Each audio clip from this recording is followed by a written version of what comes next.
Officer Jamal Mitchell, badge 4819. He was the hero that the city of Minneapolis needed. My name is Luke Weatherspoon. I had the pleasure of being sworn in with Jamal, going through the academy with Jamal. I also have had the honor of calling him one of my closest friends.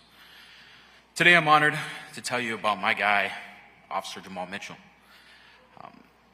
Jamal and I graduated the academy together about a year and a half ago. About this time last year, we were finishing up FTO together on the north side of Minneapolis, making plans for the future, planning our careers, celebrating accomplishments. For those of you who don't know Jamal, he had plans to join the Minneapolis Police Athletic League. That's a role that he held near and dear to his heart, and it was reflective in his daily work. He was perfect for that role.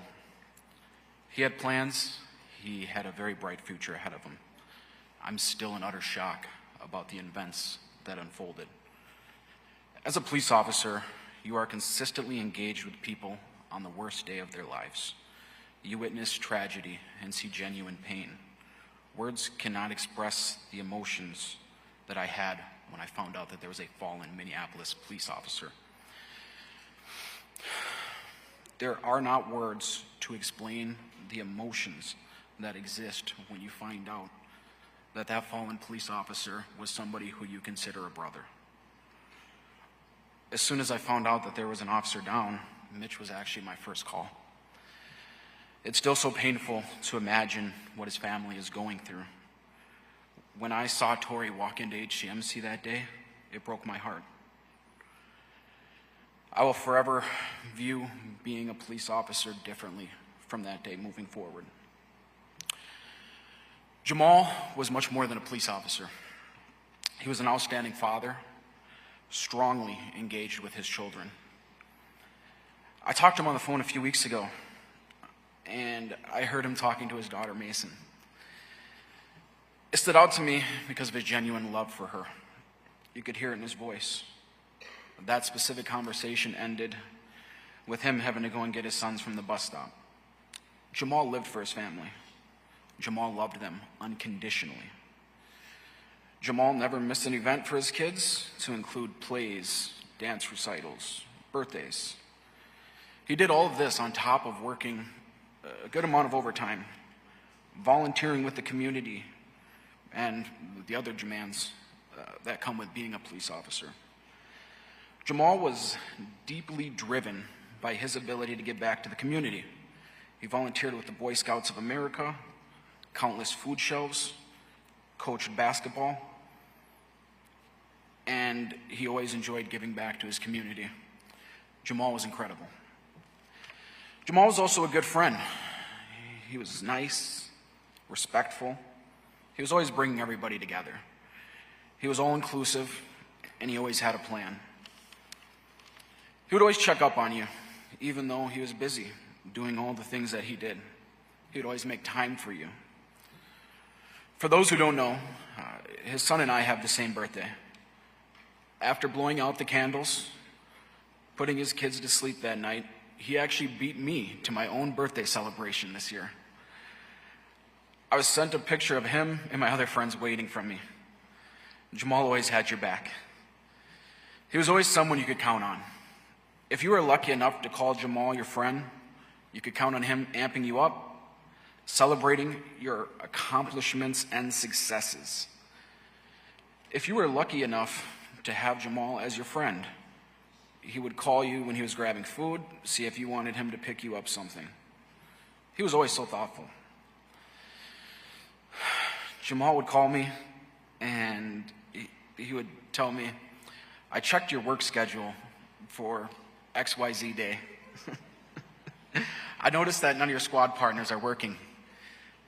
Coincidentally, none of my squad partners are working either. So why don't you come in early, and we're going to be partners that day."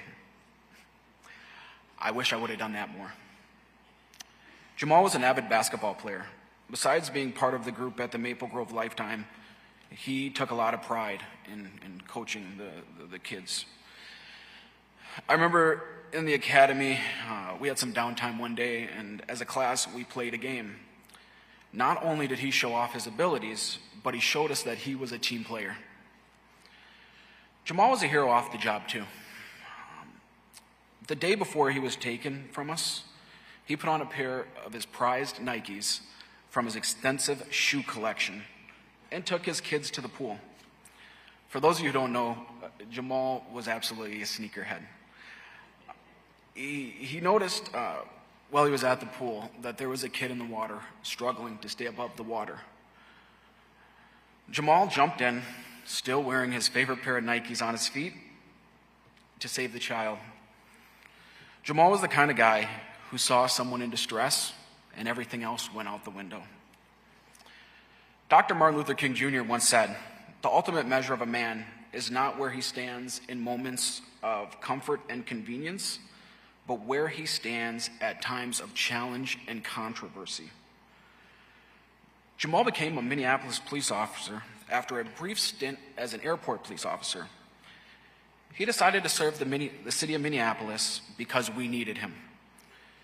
In a post-2020 world, against the advice of countless mentors, he decided to embrace the challenge. He did this not because it was easy, but because it was difficult. Minneapolis needed not just another officer, but someone like Jamal. Someone who cared deeply about establishing genuine bonds with the community. A man who truly wanted to make a genuine difference in this corner of the world. Someone who got out of the squad car, walked into restaurants, shops, and businesses, sometimes just to talk. Jamal made friends throughout the entire city doing just that. Jamal would follow up with families who were the victim of crimes to ensure that they felt safe. I remember one time, he gave me an address and he told me to go and do extra patrols in the area after he took an arson report. He took this very seriously after he ran into a house and had to save lives of people when the house was on fire. I told him, "Thanks, Sarge." But the truth is that I respected Jamal, and I respected that he took the time to do that. Jamal was an outstanding police officer. I remember in the academy, Jamal did call in sick the day that we were supposed to be exposed to CS gas. How convenient, I thought. I remember teasing him about it during FTO. The truth is, when Jamal ran into that house as it was burning on fire, he got all the smoke that day. Jamal always talked about it like it wasn't a big deal. I asked him if before he went in there, he knew for sure that there was somebody in there. He looked at me and shrugged. He said the house was on fire and someone maybe needed help. When it came to Jamal and someone needed help, everything else went out the window. Jamal had great pride in being a police officer. He donned the uniform proudly, answering his true calling. For those of you who don't know, on his personal phone, his voicemail started off with, "This is Officer Mitchell."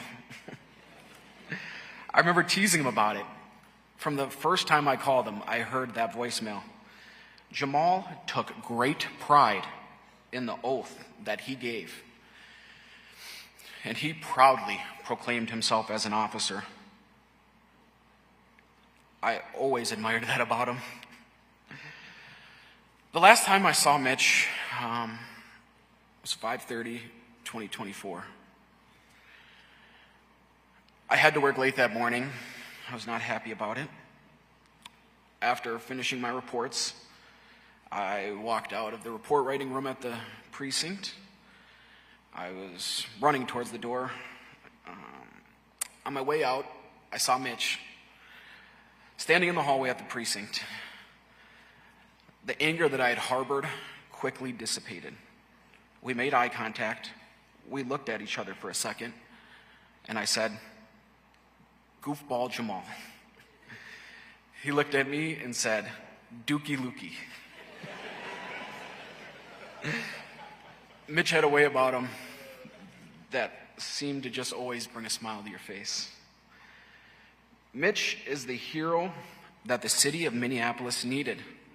And in a time when we only have questions, I can tell you one answer that I have. God needed a hero, and he called on Mitch. Mitch answered the call without hesitation, without delay.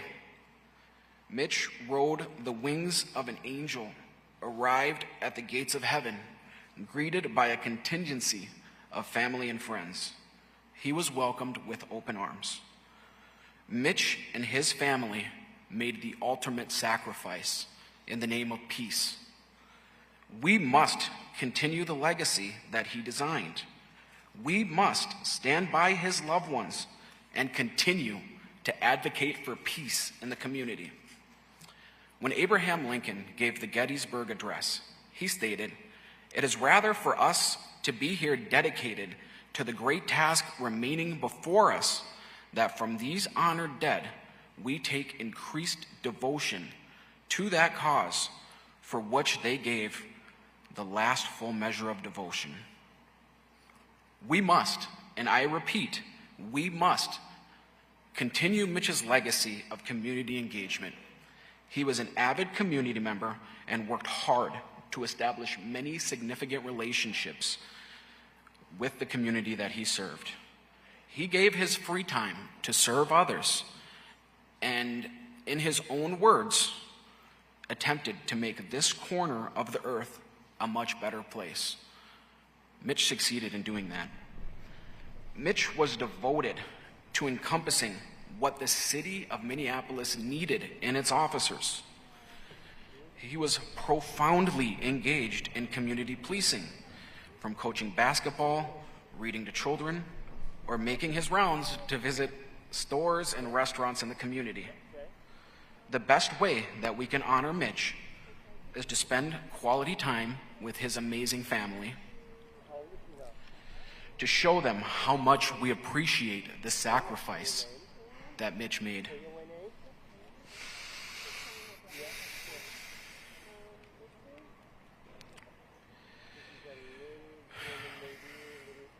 Mitch had a true passion for the community, and we as a department must continue the legacy that he designed naturally. We have some pretty big shoes to fill. I'm calling on every officer in this building to think about Jamal the next time that you get in that squad car. And remember that he would have wanted you to get out that car and engage with your communities. Mitch, we appreciate what you did, and this is not the end of your story. Officer Jamal Mitchell, badge number 4819, the hero that the city of Minneapolis needed. Outstanding job, sir, until we meet again.